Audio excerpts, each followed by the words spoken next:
Dhe nga ana tjetër keni parasysh gjë.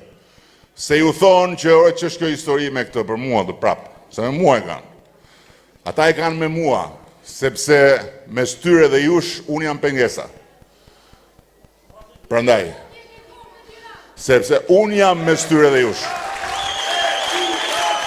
Edhe thonë, po ç'është kjo punë? Si ka mundësi?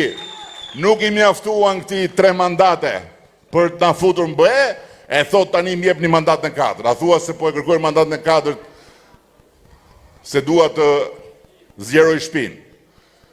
Atëherë juve këtyre njerëzve duhet i thoni diçka. Po mirë, dakord.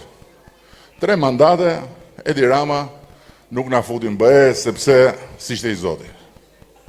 Po si ka mundësi që Malizi, s'kam qenë unë kryeministër Malizi, që i ka hapur negociatat për të hyrë në BE përpara se Edi Rama të bëjë kryeministër, nuk është futur në BE. Në 2012 i kanë hapur negociatat.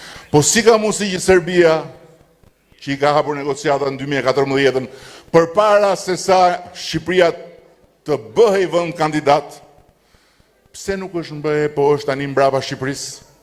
Po si ka mundësi që Maqedonia ndroi dhe emër edhe nuk është futur në BE, e është bërë kandidat në 2005, këtu ka vajza e djem që s'kishin lind në 2005.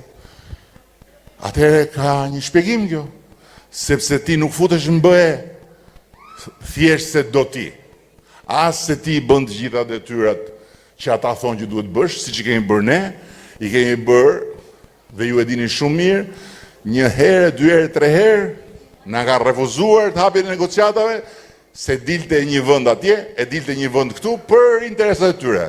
Sepse dera e BE-s për vendet që të hynë brenda nuk hapet thjesht kur vendet trokasin, por hapet kur 27 antarët e asaj familje bien dakord të hapin derën. Dhe sot ata kanë rënë dakord të hapin derën për Shqipërinë.